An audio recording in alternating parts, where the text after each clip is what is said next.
sit. We always have her sit. When we step away from her, give the new person a little treat to offer her. She's waiting to be sent over. The person's going to have the treat on ground level. There's not going to be any jumping. Go say hi.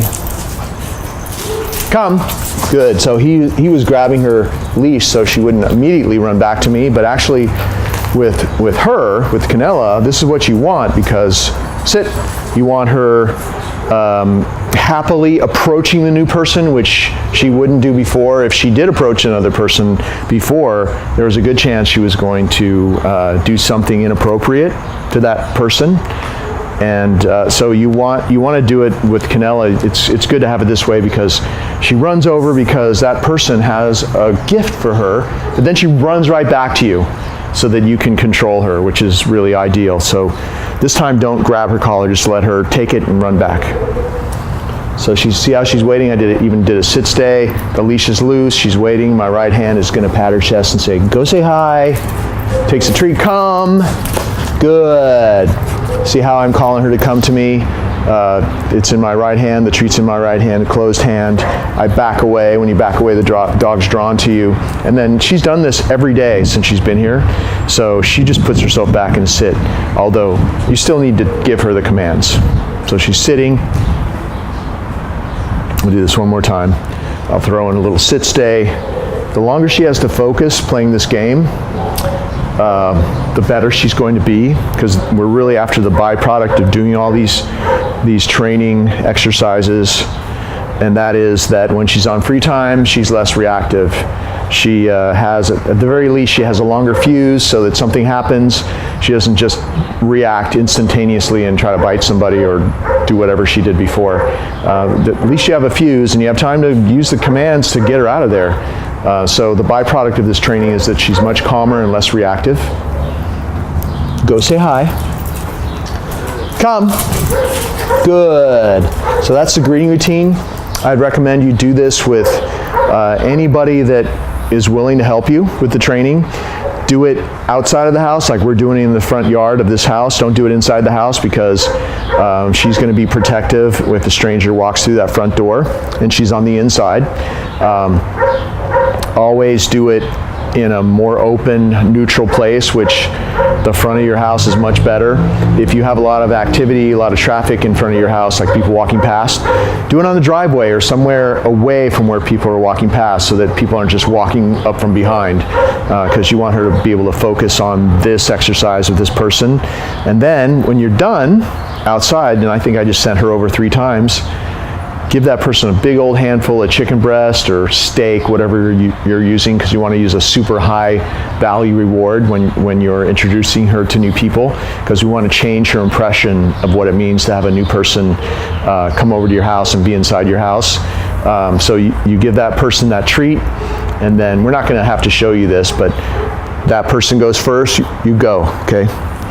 And then, so he's going to go in, I'm going to follow him, okay, to the front door, although we don't have to film this, I'm just describe it. So he goes in, I'm gonna have her sit at the front door and then come in with me in training mode.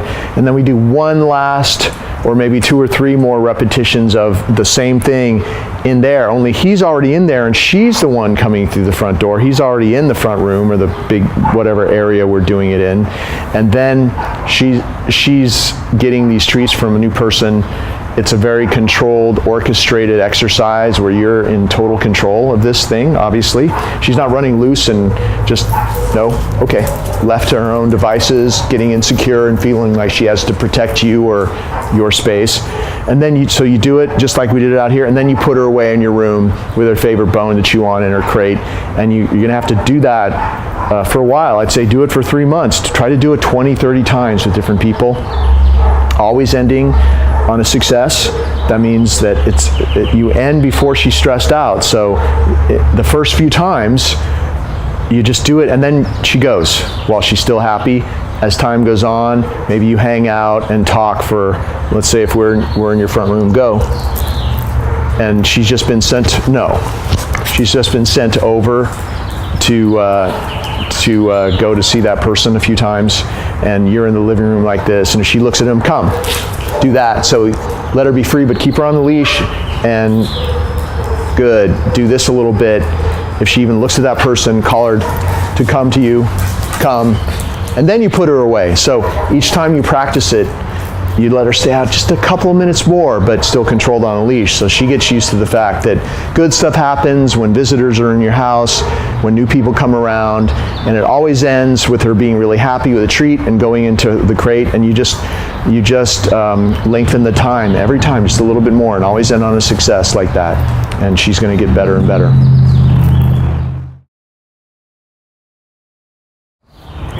So we have 2 gaits here, and I'm having her sit at the first one, okay, and here we come to the second one, sit, and she's always excited and interested to come out here because this is where the street is, and there's always things going on out here, people out here. So I told her to sit and to wait. You know, stay is built into sit, so all I had to say was sit. She waits, you step out, just to accentuate the fact that this is your boundary. She doesn't follow you. She waits until you come back next to her.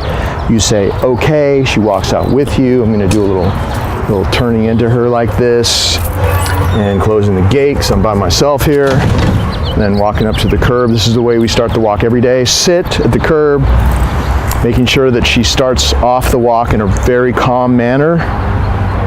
Doing a little sit-stay at the curb. If you start the walk this way every time you do it, she starts anticipating that she's going to be calm. Okay, and she's still not on free time, so we are walking across the street, and over here is where I'm going to release her. See how I'm kind of tapping her back? Okay, I'm tapping her back because I'm still not letting her pull, and she's really excited out on the street. So we're going to have her sit, and then here is where we release her to be free. Go. Now she's free. Keep that leash loose. Make sure you're ready to call her away from any distraction. Left hand leash, right hand reward. Come, just like that. Good, whether it's a person or another dog or whatever.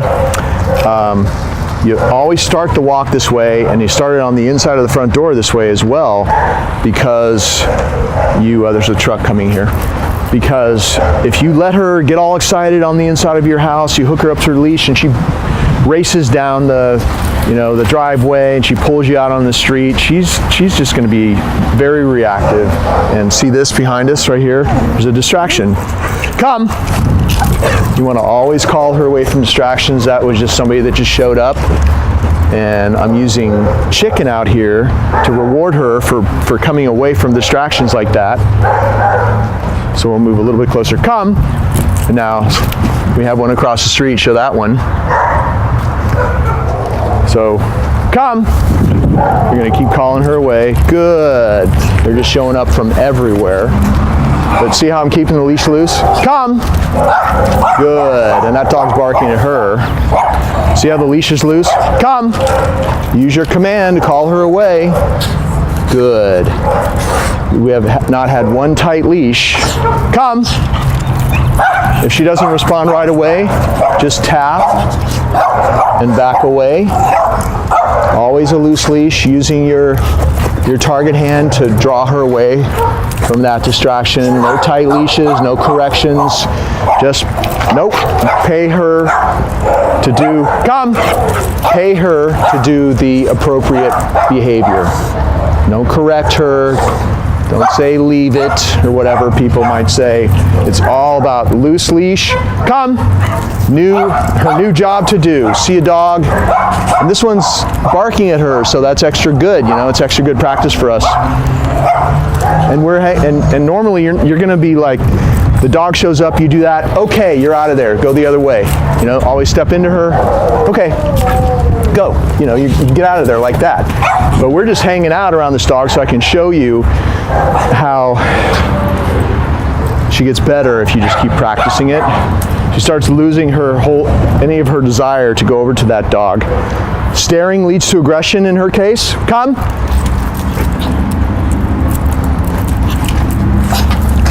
Good, see? Never repeat the command. back away, tap on the leash. She starts to stare, call her away. And never restrain or tighten up because that creates aggression as well. So loose leash, calling her back to come. Come! No staring. Every time you do something like this, she just gets better and better. Come! Good. We have people everywhere here. Oh, look, there's another dog that just showed up. No. So she's really got this jumping problem. Oh, there's a dog. Come! Good. And you see how I've handled it in a few clips. Come! Good. See, I just am giving her a lot of space so you can see how I'm doing it. Come! Good. Giving her a lot of time to go over there. Normally, you're just going to call her to come and go the other way, but I just want to show you worst case scenario. Come! Good. I'm probably letting her stare a little bit too long. It's a brand new dog. She's never met this dog before. See how she just starts to turn away? So I think I called her back to me 4 times in that dog. Leash is loose. There's no tension. Good. Make sure you're giving her the reward when she's, not looking at the dog, of course. Turn her away from that dog. Coming out of your hand like that, draw her away from the dog. Try it one more time. Good. So now she's just turning away without me even saying come, which is ideal. Okay, and that should be happening once you've practiced a bit. She already knows how to do it. It's just really about you practicing my moves and doing it the way I've been doing it. That's why I'm making the video, so you can see. Of course, we're going to have the lessons with you as well, but just so you can always practice with these videos and see where she's at, where she was at before she came back to you. Okay.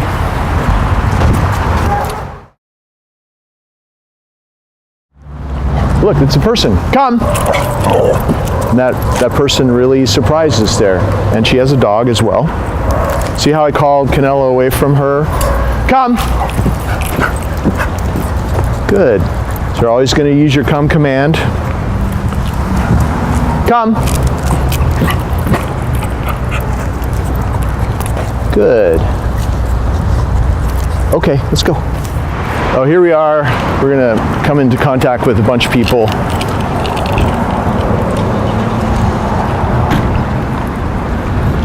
Come. Good girl. She saw him. He kind of started moving towards us. I called her away. Hang out here. We're going to wait for people to walk up to us. Or walk past us. Like this man coming. So he's coming right towards us. Come.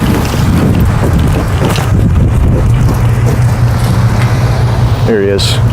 Right here. Come. So every time we go out in public, I use it as an opportunity just to call her away from anybody she sees. I'll even kind of get in the way of people so they're coming right at us, and I'll call her away. So she's getting really used to doing that instead of what she used to do. Come. Good. Somebody's loading their car right there. Come. Good. Those people took her by surprise. So we're always doing that, always calling her away, drawing her away from people, because we never want to see that kind of stuff again where she's barking and lunging at people on the street. And of course, a lot of this, we'll let this car pass. I'll keep talking though. A lot of this is about keeping the leash loose. So you've noticed throughout these clips, if she goes out to even start to pull at all, I just do a little tap and she stops pulling. It's all about having the leash loose on these walks and never again doing this, restraining, letting her pull you, because that causes stress, and then staring causes aggression on the leash. There's somebody behind us right here. She's going to see. Come. Good girl. So keep on doing what I've been doing for a while here, and you're going to have the same results. It's just all about how you handle her when she's out in public. And now you have a video record of how to do it. Okay, let's go. Here we go. Sit. Go to your mat. Down. I do this exercise with her every day. Good. And I practice it in different places inside the house. Today we're out in the yards because we have more space. It's easier to show you how to do it out here. And I was doing this exercise as soon as I could handle her. I was doing this exercise every day with her from day one. Good. It took me a number of days for her to get comfortable with me so that I could even touch her, because she was very scared, and you know how she gets when she's scared. She gets very, she could bite, of course, if she's really freaked out, which is kind of why she's here. But anyway, we started doing this, and it's the fast track to a solid downstay. And even if you and whoever else is going to handle her just does it the way I've been doing it, put her on exactly like I showed you just now. Reward her exactly like this. Good. See how she waits? Make sure she doesn't touch your hand. Make sure she's really waiting until you withdraw and she takes it off the mat. Say good when she takes it. And all you're doing is doing the basic downstay, which is where the dog accepts you walking all the way around behind her. You know, a lot of dogs have a big problem with this part. They'll stay if they're facing you, but anything else, not so great. So just even if you do this for a while and just get really comfortable with and her getting comfortable with you as well, just with the basics of this exercise. Good. And you can use anything for this mat. You can use a bath mat. You're probably going to be doing it in your house. So something that's non-slip, because you probably have wood floors or tile, most people do, and just something you can't use a towel or something like that because it'll scrunch up. So just a bath mat with a rubberized bottom that's this size or a little bit bigger, just to fit her body. And then, once you just get that down and she's doing this with you, then you can start doing things that are harder for her to handle, like pulling on the leash. Good. Don't pull really hard. Good. But, a little bit of tension, continuous. Good.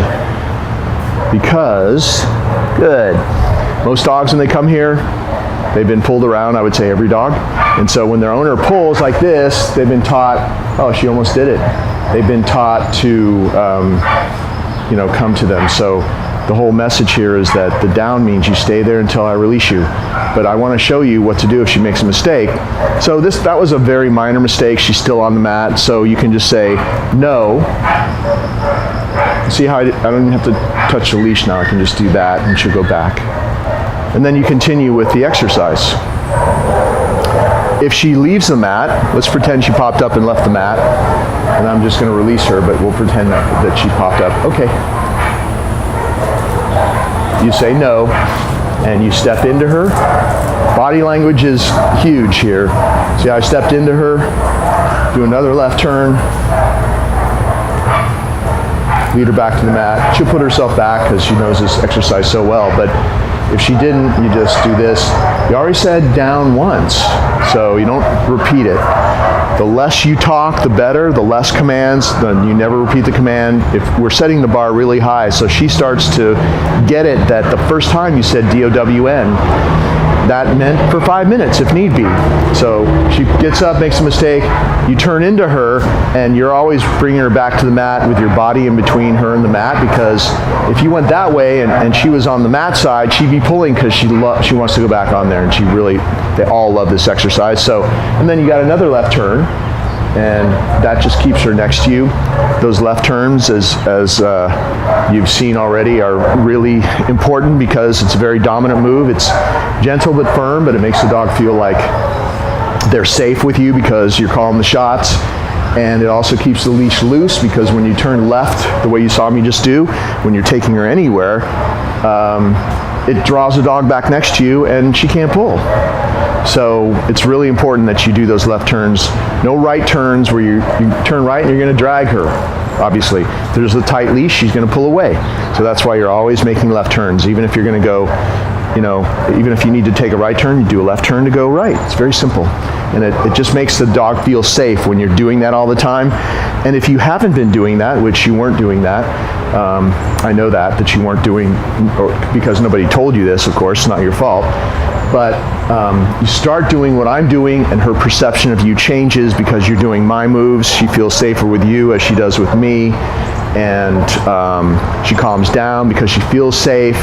And it's just one of the things you do to help her start perceiving you as somebody taking care of her, and changing her perception of you that was your possession to guard when she's out in public. That's how all this crazy on the street aggression started. She was guarding you as her prized possession because nobody helped you, showed you how to handle her in a way that made her perceive you like she was safe with you. So that's why that happens. Usually, it's always a big factor for that leash aggression stuff. But plus, she's just a very skittish dog. I'm sure she had very sketchy, insecure beginnings. And so, for example, today we went to the vet to get her shots, and as soon as the vet tech went to touch her, she lost control of her bowels and peed.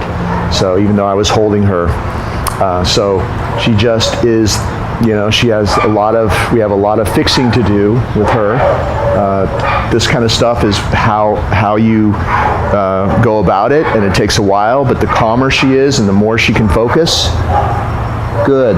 The deeper and deeper you go with her level of focus is what's going to stabilize her and make her less reactive, and someday she'll go to the vet and she'll be semi-okay, you know, or maybe she'll even be okay in a year or so if you keep doing what I've been doing. So I'm just going to finish up with this exercise. I'm talking a lot about other things, but you need to know all of this. Just show me where I'm going. I'm going to see if I can do something that's difficult for her to handle and see if she can make a mistake. So if you're ever going to do something that's difficult for her to handle, always remind her before you do it, down. So I'm going to go out of this, just show me really quick, and then go back and show her when I do it. I'm going to go out on the street, I'm going to disappear, I'm going to close this gate behind me, and we'll see if she's able to stay there, and then show her when I leave. So she made a mistake, okay? So here's when you start trying things that are more difficult for her to handle, and that was really hard because this is the main yard that she spends time in when she goes outside, and whenever somebody comes or goes out of this gate, she follows them here, or when they come in, she runs up to say hi. So that's a real tough one. That's why I did it. So whatever you're trying, you say no. Stay calm. Remember this part.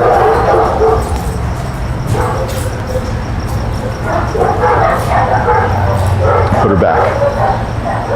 Let's try it again. So you can just show her, you'll hear the gates close, so you know what I'm doing. I'm going to remind her, down. Going out the first gate.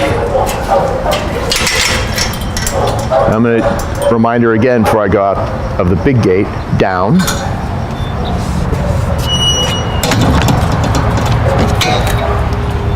So this is a tough one for her, okay? And you're going to have these circumstances happen to you. No. You stay calm, you're not going to get mad at her. This is just about building her up. You do these types of things and then you start having successes and she starts to change. That was another thing I wanted to tell you about, and she kind of did it a little bit. She shied away from my foot, which she used to do. Like I used to do this and she would just kind of run away. So I know you weren't kicking her or whatever, but somebody probably did. But have you noticed that up until right then, she kind of like, we're stressing her out by trying something that's difficult for her. So she starts doing that again. So you'll see some old habits start coming back when they're doing something that's difficult, because I'm really testing her level of focus right now. So what I did, just in case that starts to happen in the beginning, I would stand a little bit farther away from her and I would go like this, down. And that's a lot easier for her to handle than standing right next to her. Like most dogs, they're fine, but you saw, and if you take a look at the video,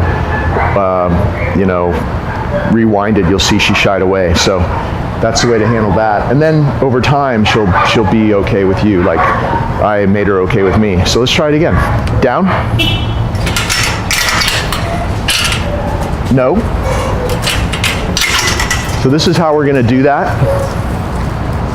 So she wants to get help from the cameraman, and he can't help her because he works for me. Put her back. Okay, so this is how you're going to do it. You're going to break up this situation into sections and get her have a success with each section. So down, and I'm walking over to the gate. Show me walk over here. And then I'm going to go back, and she gets a reward. Good. Down. Show me again. I'm opening the gate, but not walking through. And I'm going back and rewarding her. Good. Down. And I'm opening the gate and going through and closing it. And going back. And a reward. Nope. Good. I felt myself starting to rush it. She's only going to be as calm and as stable as the person doing this with her. So I started to rush it, but then I stopped myself and I'm going back to being calm when I reward her. The delivery of the reward is super important. And then making her wait for 2 or 3 seconds, withdrawing, she takes it. That's what you want to do. So next step, go over here, go through the gate, down, and show her now. And opening the big gate, but not walking through yet. All the way open. See how now show me what I'm doing. Like this. And then I'm going to go back. And good. And of course the big issue was when I disappeared onto the street closing that big gate. So we'll see how it works now. No. Make sure she doesn't touch your hand and she really waits. Good. All right, now I'm going to do the whole thing. Down. And one more down and show her I'm going to go outside, close the gate.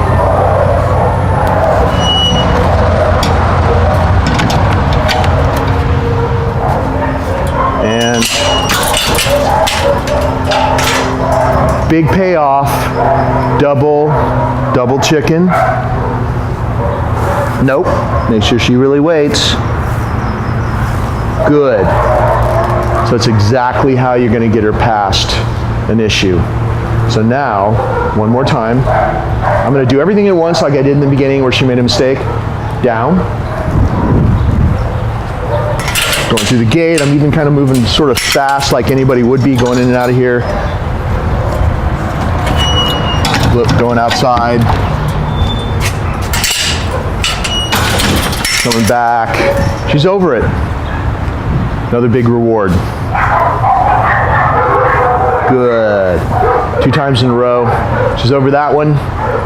And now we move on to whatever the next challenge would be. So that's exactly how you're going to do this exercise. This is the foundation exercise for a dog like her. She has to stay focused and calm and in the moment and able to be able to handle these kinds of distractions. So the next one might be to go in the house and close the door and she's outside alone.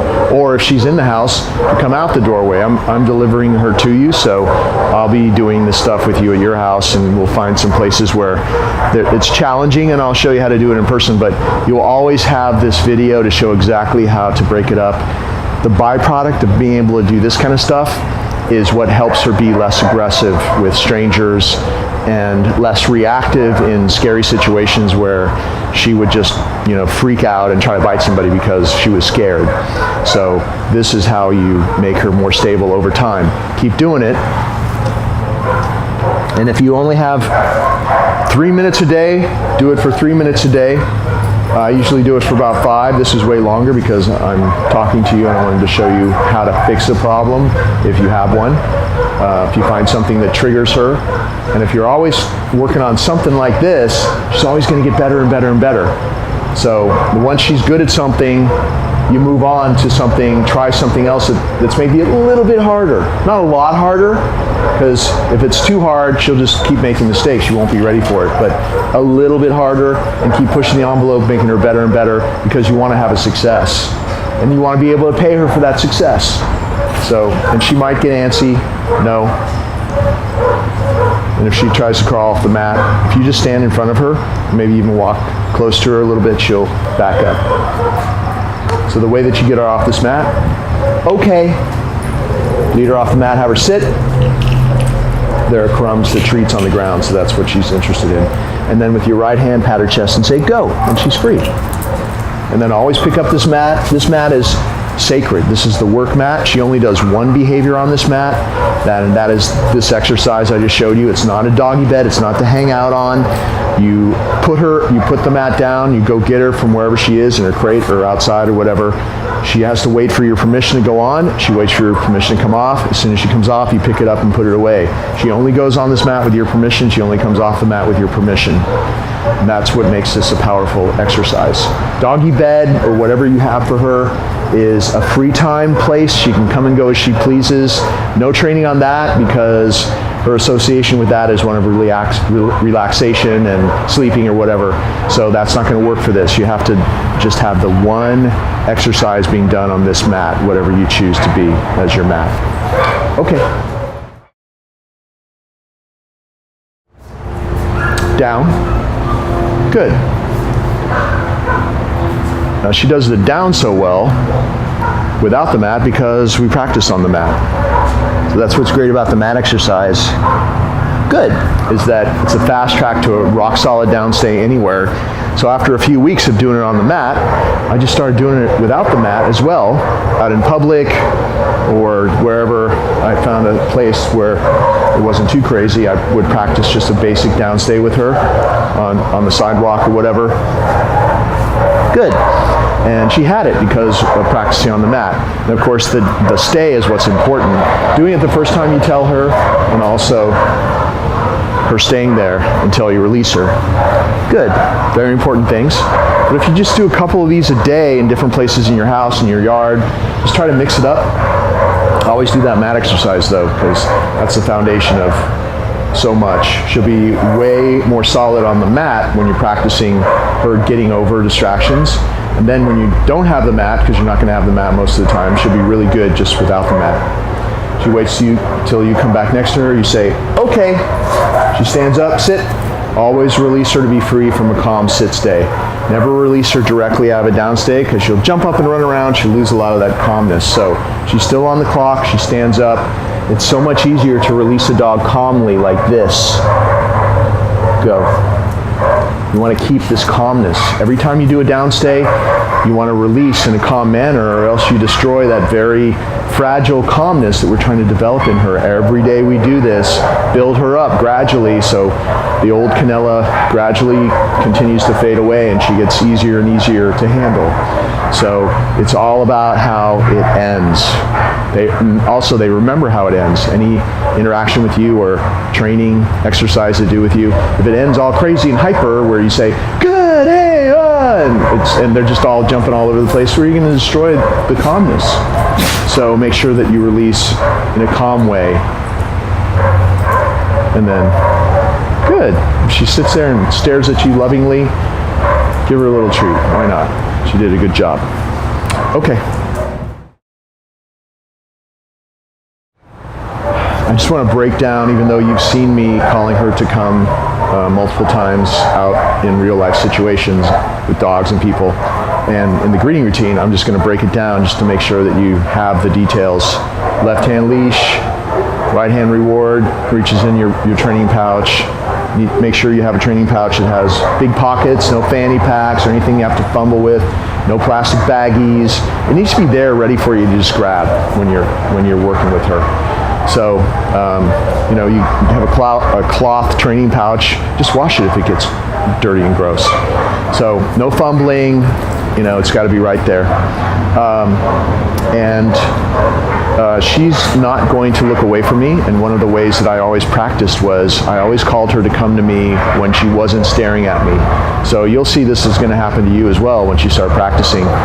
She's not going to stop looking at you, which is a good thing. We want the dogs to have constant attention on us. We're the center of the universe. That's going to help you. I mean, that's what you need. What you had before was that she pulled you around like you were irrelevant, and that you were just a giant steak bone that she would guard or something, her prized possession. But now, everything leads back to you. You're the boss. She's just waiting for the next thing to do. She wants to get paid, right? So I'm going to toss a treat, go, and I'm going to call her away from it. Come. Good. So I did not pull her or drag her. She wanted to stop and get another piece, but she couldn't help herself. I was backing away, and that's what drew her to me, plus she wanted to get what was in this hand. So backing away is really important. When you stand still, it's not half as good. When you back away, the dog is drawn to you. And we want to teach this come command as though she races to you every time. And it's about a pattern. We do it the same way every time. I've called her to come to me many hundreds of times at this point. And that's why she'll come away from almost anybody or anything out there now because of all the practice. It's the same way every time. She rushes back to me. She doesn't walk half-heartedly or ignore me and I have to drag her back. It's always running, and it's because, go, come. I back away, good. And see how as soon as she comes to me, everything happens at once. The hand, her nose touches the target hand, which is a fist. My other hand grabs the leash so that I have her. She gets the reward, and I say, good, everything happens at once. This is over your wrist. It's free to grab, to grab the leash. Good. If you're going to call her to this closed hand every time, in an emergency with no leash and no treat, she's going to come running. She doesn't know it's empty. Always call her to this closed target, because when you phase the food out or when you don't have food, it works great. It still works. So no open hands or like this. Don't open it before she comes to you. It's this. Her nose touches it, it opens. The other hand grabs the leash or the collar if she's off leash. Hook it under, come, just like this. Good. No leash, no treat. Hook your hand under that buckle collar that she has where her tags hang on, and then you have her, because smart dogs and a lot of dogs will learn they can grab the treat and run off again. So make sure that it all happens right away simultaneously. She's used to it now, so you just keep doing that and it will work really well. You practice it. Okay.